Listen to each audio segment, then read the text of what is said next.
It is Sunday, October 6, 2013. I'm here in front of the Unitarian Church of Montreal, protesting against a variety of Unitarian Universalist injustices, abuses, and hypocrisy, or perhaps I should pluralize that, hypocrisies. I've been doing this for quite some time, but today's protest, especially in terms of the chalk slogans on the sidewalk, is geared to the fact that 16 months ago, in June, early June of 2012, I received a cease and desist demand letter, courtesy of Stikeman Elliott Barristers and Solicitors litigation lawyer, Maitre Marc-André Coulombe, on behalf of the Unitarian Universalist Association and a couple of less than perfect Unitarian Universalist ministers, who, amongst other things, were accusing me of the archaic crime of blasphemous libel for allegedly, and the key word here is allegedly, making, and here comes an exact quote from the letter, unfounded and vicious allegations to the effect that ministers of the association engage in such despicable crimes as pedophilia and rape. Now the key word in all of that legalistic bluster is unfounded. And the fact of the matter is that the few blog posts that I have actually published about Unitarian Universalists engaging in such despicable crimes as pedophilia and rape are by no means unfounded. They're actually entirely true, based on newspaper reports about Unitarian Universalists who are actually convicted of rape. Here we have Stikeman Elliott Barristers and Solicitors, a major Canadian law firm with over 500 lawyers and offices in most major Canadian cities, engaging in Lance Armstrong-style legal bullying that seeks to intimidate me into taking down blog posts about Unitarian Universalists who have in fact engaged in such despicable crimes as pedophilia and rape.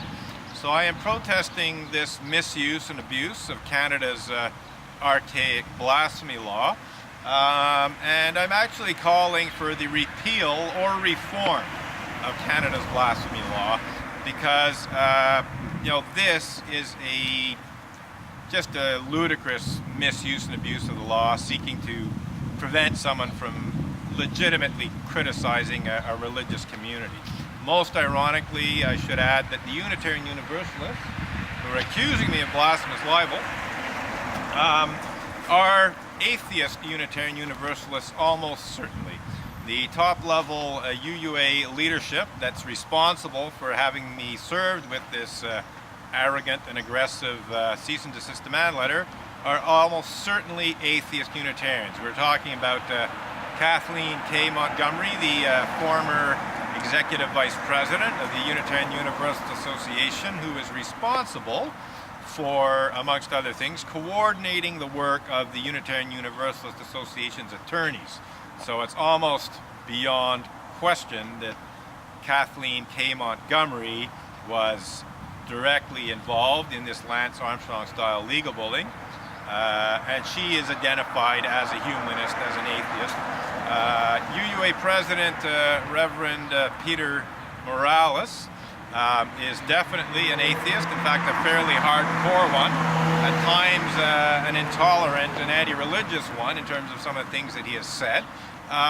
So it's very, very ironic, I think, that atheists, particularly fairly hardcore militant atheists like Reverend Peter Morales, have the unmitigated gall to misuse and abuse Canada's blasphemy law, specifically blasphemous libel, in a deeply misguided, outrageously hypocritical, and stunningly hubristic effort to cover up and hide the fact that a certain number of Unitarian Universalist ministers have in fact engaged in such despicable crimes as pedophilia and rape.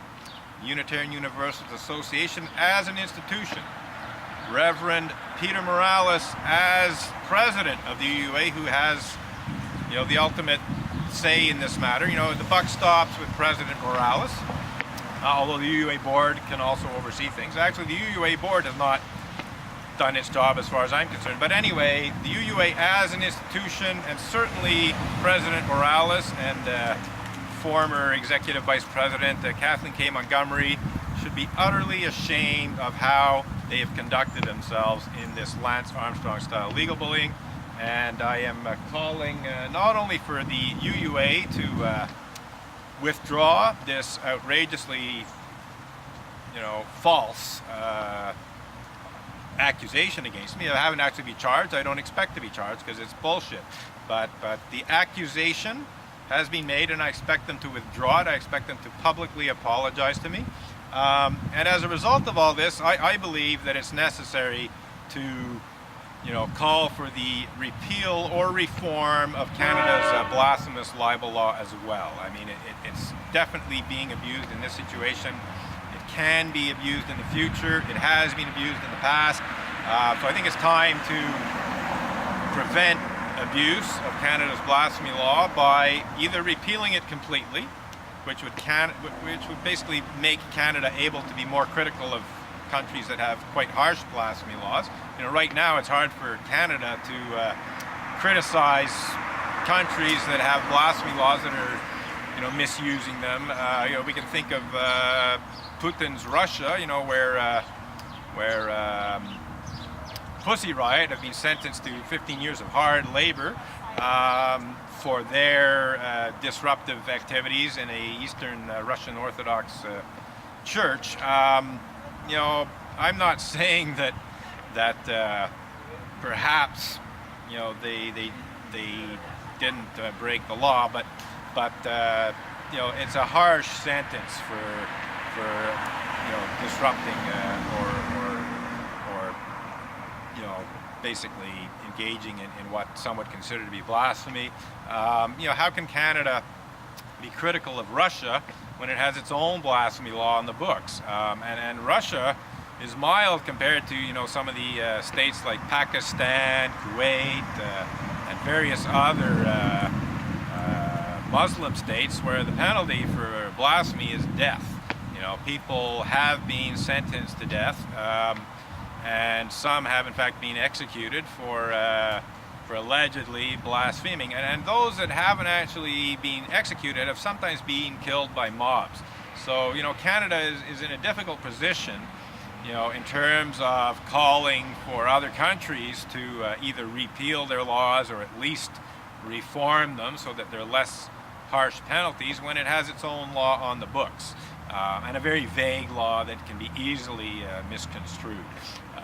So on that note, we'll wind up this little monologue calling for the Unitarian Universalist Association of Congregations to formally withdraw the completely false blasphemous libel accusation that it brought against me just over 16 months ago and has yet to withdraw and retract and apologize for, and also calling upon the Canadian government to take a long, hard look at Canada's blasphemy law and either repeal it or reform it so that it's much more clear about what exactly constitutes blasphemy, blasphemous libel in the 21st century Canada. That's it.